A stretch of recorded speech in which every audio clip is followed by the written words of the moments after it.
Hello everyone, स्वागत है आपका जीके एग्जाम पथ में। और आज का टॉपिक है भारत का संवैधानिक विकास। 1773 से 1947 तक जितने भी एक्ट आए और उन एक्ट में क्या प्रावधान थे, वो सब हम इस क्लास में देखेंगे।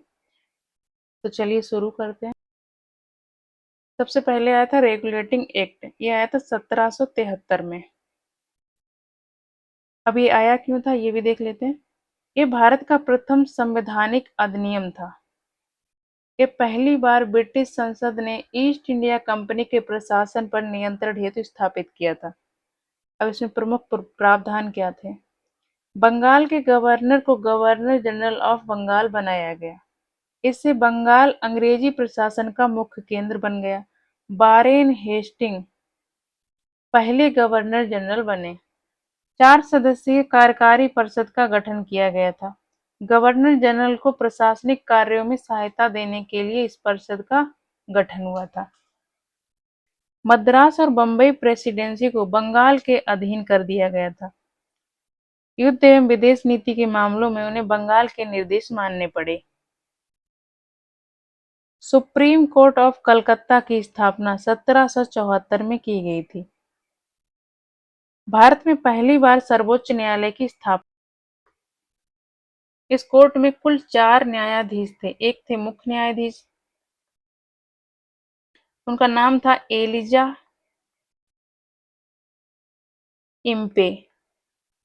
उसके अलावा भी 3 अन्य न्यायाधीश थे, और ये थे, सबसे पहले थे रॉबर्ट चैम्बर्स। उसके बाद है जॉन हाइड।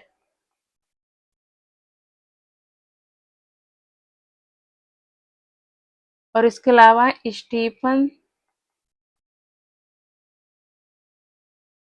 सीजर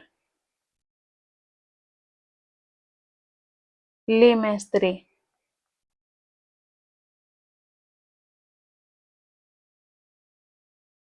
नेक्स्ट है कंपनी के अधिकारों पर नियंत्रण बढ़ाया गया। रिश्वत और निजी व्यापार पर रोक लगाने का प्रयास किया गया था। कोर्ट ऑफ डायरेक्टर का कार्यकाल 4 वर्ष कर दिया गया। प्रशासन में स्थिरता लाने का प्रयास किया गया था इस एक्ट में। नेक्स्ट एक्ट है संशोधन अधिनियम 1781। रेगुलेटिंग एक्ट 1773 के बाद सुप्रीम कोर्ट और गवर्नर जनरल के बीच अधिकारों का लेकर विवाद उत्पन्न हुआ। इन्हें दूर करने के लिए यह अधिनियम लाया गया था। सुप्रीम कोर्ट की शक्तियां स्पष्ट एवं सीमित की गई थीं। न्यायालय के अधिकार क्षेत्र को निर्धारित किया गया था। गवर्नर जनरल एवं परिषद के सरकारी कार्य न्यायालय के अधिकार क्षेत्र से बाहर किए गए। प्रशासनिक निर्णयों में न्यायालय का हस्तक्षेप कम किया गया।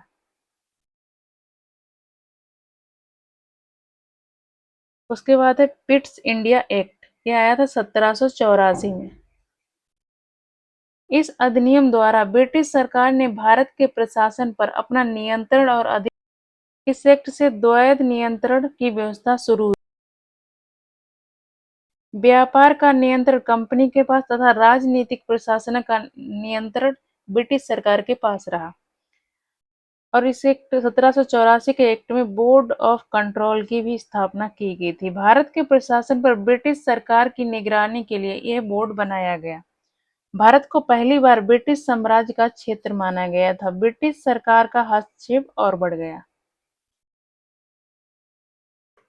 उसके बाद आया 1786 का अधिनियम। इस अधिनियम का उद्देश्य गवर्नर जनरल की शक्तियों को बढ़ाना था।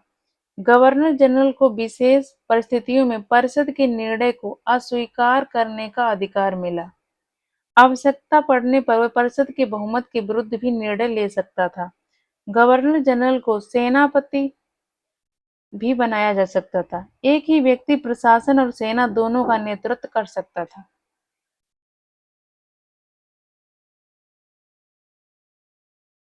Next charter act 1793। इस अधिनियम द्वारा ईस्ट इंडिया कंपनी के चार्टर को अगले 20 वर्षों के लिए बढ़ाया गया। कंपनी का चार्टर 20 वर्षों के लिए नवीनीकृत किया गया। कंपनी को भारत में शासन जारी रखने की अनुमति मिली। गवर्नर जनरल की शक्तियां बढ़ाई गईं, प्रशासन को अधिक प्रभावी बनाने का प्रयास किया गया। बोर्ड ऑफ कंट्रोल का जो खर्चा था, वो भारतीय राजस्व से देने का प्रावधान किया गया था। भारत के प्रशासन का खर्च भारतीय आय से पूरा किया जाने लगा। उसके बाद है 1813 का चार्टर एक्ट। यह अधिनियम ईस्ट इंडिया कंपनी के व्यापारिक एकाधिकार को समाप्त करने की दिशा में पहला बड़ा कदम था। भारत के साथ कंपनी का व्यापारिक एकाधिकार समाप्त किया गया। अब अन्य ब्रिटिश व्यापारी भी भारत में व्यापार कर सकते थे। चीन और चाय के व्यापार पर कंपनी का एकाधिकार बना रहा। यह एकाधिकार 1833 के तक जारी रहा। ईसाई मिशनरियों को भारत आने की अनुमति मिली। उन्हें धर्म प्रचार और शिक्षा का कार्य करने की अनुमति मिली। भारतीय शिक्षा के लिए प्रतिवर्ष 1 लाख रुपए का प्रावधान किया गया। ये पहली बार था जब शिक्षा पर सरकारी खर्च हुआ। उसके बाद आया था चार्टर एक्ट 1833। इस अधिनियम ने कंपनी को व्यापारिक संस्था से केवल प्रशासनिक संस्था बना दिया और भारत में केंद्रीकृत शासन को मजबूत किया। बंगाल के गवर्नर जनरल को भारत का गवर्नर जनरल बनाया गया था। अब पूरे ब्रिटिश भारत का प्रशासन एक ही गवर्नर जनरल के अधीन कर दिया गया। विलियम बेंटिक भारत का पहला गवर्नर जनरल था। ईस्ट इंडिया कंपनी का व्यापार पूरी तरह से समाप्त कर दिया गया। अब कंपनी केवल प्रशासनिक कार्य करेगी। पूरे भारत के लिए कानून बनाने की शक्ति गवर्नर जनरल की परिषद को दी गई। पहली बार पूरे भारत के लिए एक समान कानून बनाने की व्यवस्था हुई थी। प्रथम विधि आयोग की स्थापना की गई। भारतीय कानूनों को व्यवस्थित करने के लिए आयोग बनाया गया। थॉमस बेबिंगटन मैकाले इसके पहले अध्यक्ष बने। ये इसे लॉर्ड मैकाले भी बोलते हैं।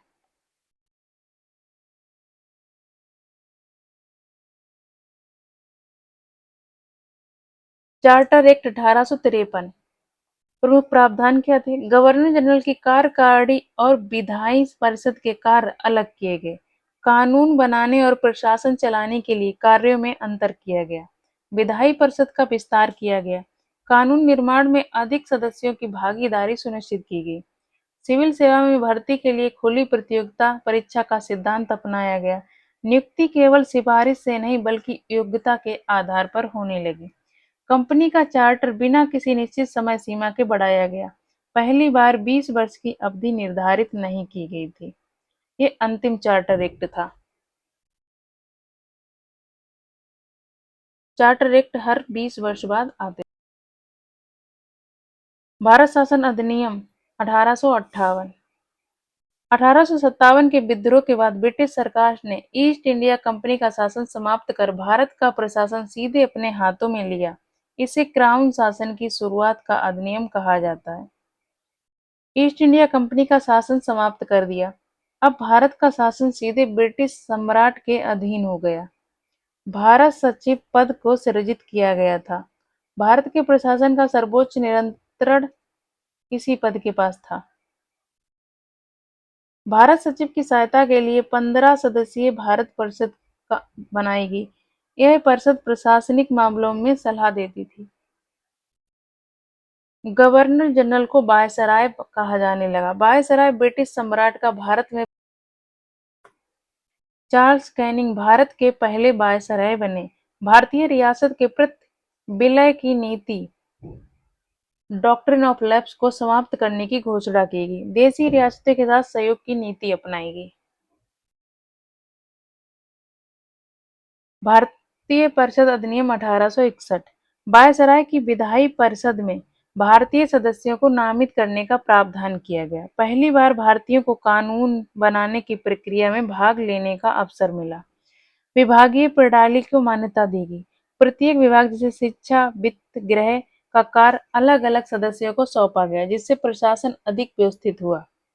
वायसराय को अध्यादेश जारी करने की शक्ति दी गई। आपातकालीन स्थिति में वायसराय बिना परिषद की अनुमति के अस्थायी कानून बना सकता था। बंबई और मद्रास की विधायी शक्तियां पुनः स्थापित की गईं। प्रांतों को सीमित स्तर पर कानून बनाने का अधिकार वापस मिला। इसे विकेंद्रीकरण की शुरुआत माना जाता है। इसके अलावा कलकत्ता, मद्रास, बम्बई में कोर्ट की स्थापना हुई थी 1862 में, हाई कोर्ट की। भारतीय परिषद अधिनियम 1892। केंद्रीय और प्रांतीय विधायी परिषदों को सदस्यों की संख्या बढ़ाई गई। इससे अधिक लोगों को कानून निर्माण की प्रक्रिया में शामिल किया गया। परिषद के सदस्यों को बजट पर चर्चा करने का अधिकार दिया गया। सदस्य सरकार से प्रश्न पूछ सकते थे, लेकिन बजट पर मतदान नहीं कर सकते थे। प्रश्न पूछने के लिए 6 दिन पूर्व नोटिस देना पड़ता था। 6 दिन पूर्व नोटिस।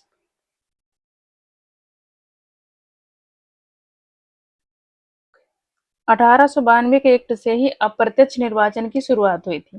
जनता सीधे प्रतिनिधि नहीं चुनती थी, बल्कि कुछ संस्थाएं अपने प्रतिनिधियों की सिफारिश करती थी, जिन्हें सरकार नियुक्त करती थी। भारतीय परिषद अधिनियम 1909, मार्ले मिंटो सुधार भी कहते हैं इसे। इस अधिनियम का उद्देश्य भारतीयों की राजनीतिक भागीदारी बढ़ाना था।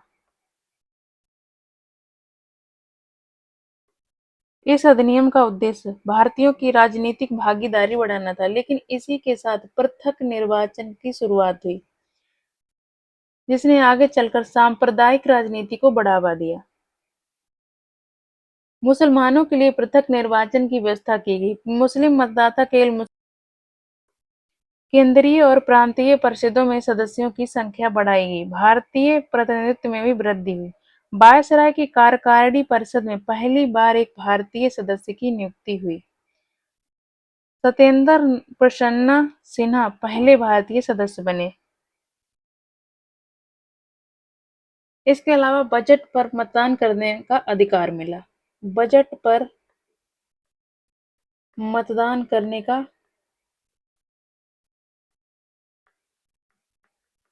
अधिकार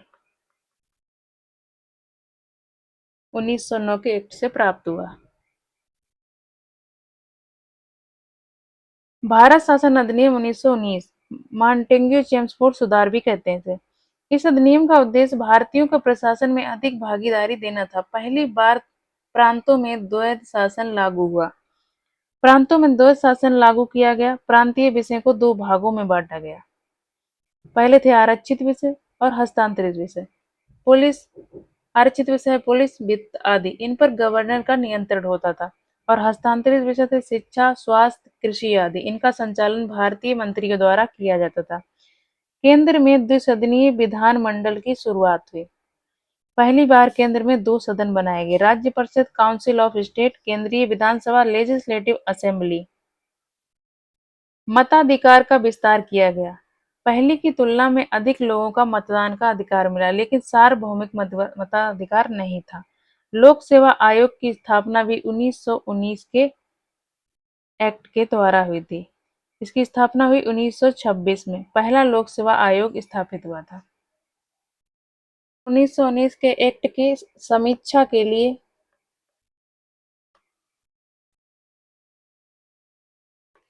1919 के एक्ट की समीक्षा के लिए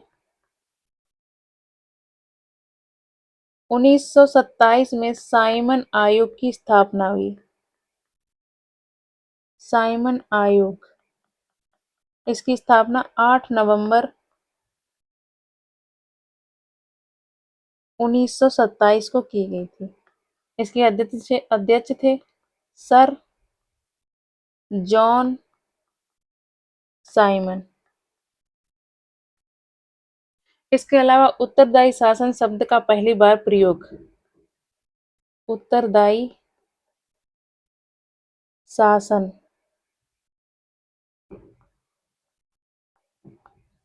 शब्द का पहली बार प्रयोग किया गया था।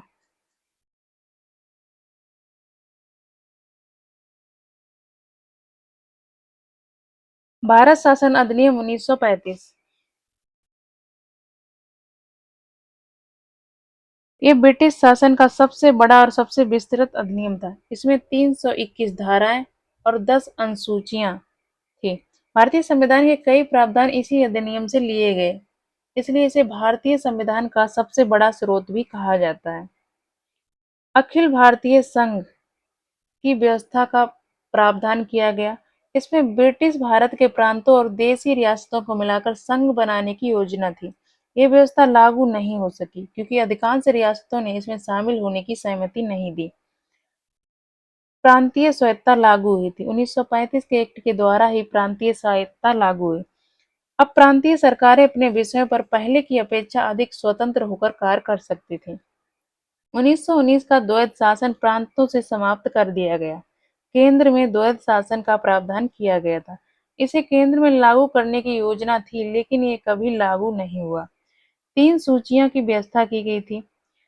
सूची थी संघ सूची, प्रांतीय सूची और समवर्ती सूची।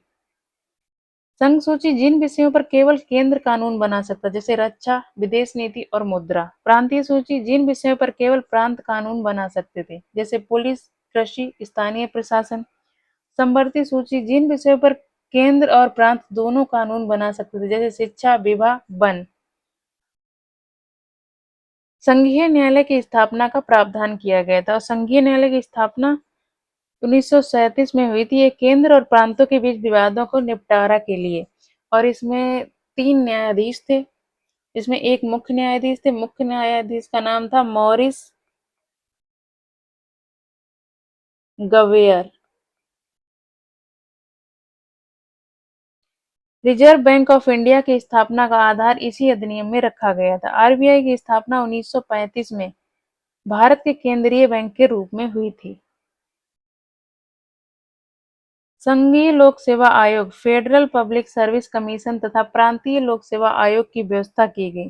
सरकारी सेवाओं में भर्ती की व्यवस्था को और व्यवस्थित बनाया गया। भारतीय स्वतंत्रता अधिनियम 1947। भारत का विभाजन कर 2 स्वतंत्र डोमेन भारत और पाकिस्तान बनाए गए। दोनों देश अपने अपने शासन का अधिकार मिला। ब्रिटिश संसद का भारत पर शासन समाप्त हो गया। भारत को विधायी स्वतंत्रता प्राप्त हुई। भारत सचिव का पद समाप्त कर दिया गया और भारत के प्रशासन पर ब्रिटिश सरकार का सीधा नियंत्रण समाप्त हो गया। देशी रियासतों पर ब्रिटिश सर्वोच्चता समाप्त कर दी गई। रियासतों को भारत या पाकिस्तान में शामिल होने अथवा स्वतंत्र रहने का विकल्प दिया गया। संविधान सभा को संविधान बनाने के साथ साथ कानून बनाने की शक्ति दी गई। संविधान बनने तक वही केंद्रीय विधायिका का कार्य करती है। लॉर्ड माउंटबेटन स्वतंत्र भारत के पहले गवर्नर जनरल बने। 4 जुलाई 1947 ब्रिटिश संसद में इंडियन इंडिपेंडेंस बिल प्रस्तुत किया गया। 15 जुलाई 1947 हाउस ऑफ कॉमन्स ने इसे पारित किया था। हाउस ऑफ कॉमन्स ब्रिटेन का निम्न सदन है।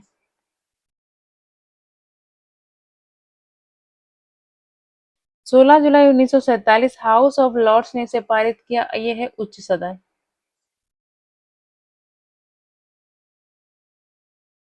18 जुलाई 1947 ब्रिटिश सम्राट किंग जॉर्ज 6 की स्वीकृति रॉयल असेंट मिली और यह इंडियन इंडिपेंडेंस एक्ट 1947 बन गया। 15 अगस्त 1947 यह अधिनियम प्रभावी हुआ और भारत तथा पाकिस्तान 2 स्वतंत्र डोमिनियन बने।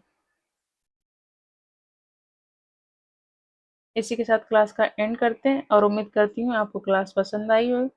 अगर क्लास पसंद आई हो तो वीडियो को लाइक कर देना, चैनल को सब्सक्राइब कर लेना।